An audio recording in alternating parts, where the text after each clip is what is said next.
राधे राधे राधे राधे राधे राधे सबको मेरा राधे राधे राधे राधे। आज हम सुनाने जा रहे कथा गंगा दशहरा की। जेठ शुद्धि दशमी को गंगा दशहरा कहा जाता है। इस दिन नदियों में श्रेष्ठ गंगा जी भगीरथ द्वारा स्वर्गलोक से पृथ्वी पर अवतीर्ण हुई थी। जेठ शुक्ल दशमी को सोमवार तथा हस्त नक्षत्र होने पर यह तिथि घोर पापों को नष्ट करने वाली मानी गई है।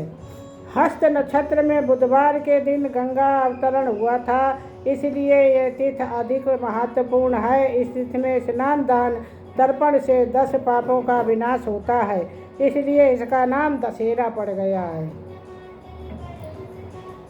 प्राचीन काल में अयोध्या में सगर नाम के राजा राज्य करते थे। उनके केसनी तथा सुमित नामक 2 रानियां थीं। पहली रानी के एक पुत्र असमंजस का उल्लेख मिलता है, परंतु दूसरी रानी सुमित के 60,000 पुत्र थे। एक बार जब राजा सगर अश्वमेघ यज्ञ कर रहे थे, उसी समय यज्ञ पूर्ति के लिए एक घोड़ा छोड़ा। यज्ञ को भंग करने के लिए इंद्र उस घोड़े को चुराकर कपिल मुनि के आश्रम में बांध आए। राजा ने उसे खोजने के लिए 60,000 पुत्रों को भेजा। खोजते खोजते वे कपिल मुनि के आश्रम में पहुँचे तथा समाधि इष्ट मुनि की क्रोधाग्नि में जलकर भस्म हो गए। अपने पितृव्य चरणों को खोजता हुआ अंशुमान तब मुनि आश्रम में पहुंचा तो महात्मा गरुड़ ने भस्म होने का सारा वृतांत बताया। गरुड़ जी ने यह भी बताया कि यदि इन सब की मुक्ति चाहते हो तो गंगा जी को स्वर्ग से धरती पर लाना पड़ेगा। इस समय अश्व को ले जाकर अपने पितामह के यज्ञ को पूर्ण कराओ, उसके बाद यह कार्य करना। अंशुमान ने घोड़े सहित यज्ञ मंडप में पर पहुंचकर सगर से सब वृतांत कह सुनाया। महाराज सगर की मृत्यु के उपरांत अंशुमान और उनके पुत्र दिलीप जीवन पर्यंत तपस्या करके भी गंगा जी को मृत्यु लोक में न ला सके। अंत में महाराज दिलीप के पुत्र भगीरथ ने गंगा जी को इस लोक में लाने के लिए गोकर्ण तीर्थ में जाकर कठोर तपस्या की। इस प्रकार तपस्या करते करते कई वर्ष बीत गए। तब ब्रह्मा जी प्रसन्न हुए तथा गंगा को पृथ्वी लोक पर ले जाने का वरदान दिया। ब्रह्मा जी के कमंडल से छूटने के बाद समस्या यह थी कि गंगा जी के वेग को संभालेगा कौन। विधाता ने बताया कि भूलोक में भगवान शंकर के सिवा किसी में यह शक्ति नहीं है गंगा वेश को संभाल सके।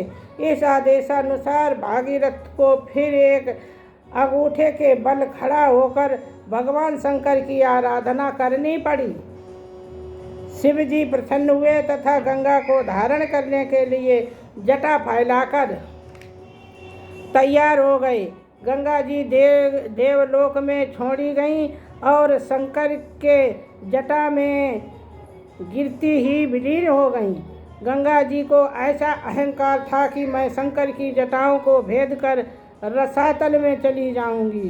पुराणों में ऐसा उल्लेख मिलता है कि गंगा जी शंकर जी की जटाओं में कई वर्षों तक भ्रमण करती रहीं, लेकिन निकलने को कहीं मार्ग ना ही मिला।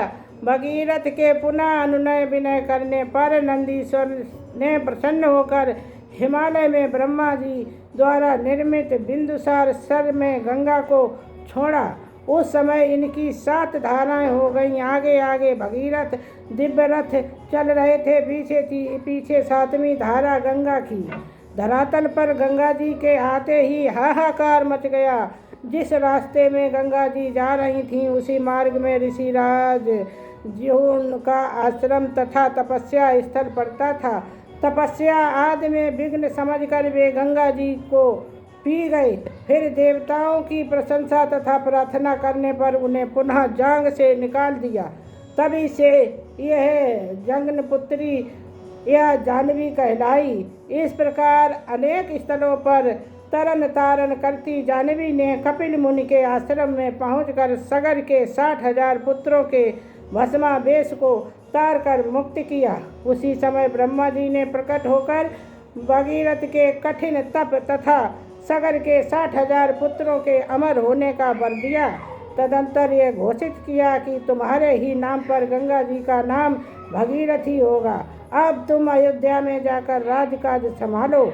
ऐसा कहकर ब्रह्मा जी अंतर ध्यान हो गए। बस वरदान से भागीरथ को पुत्र लाभ हुआ तथा सुखपूर्वक राज्य भोग कर परलोक चले गए। बोलो राधे राधे भैया,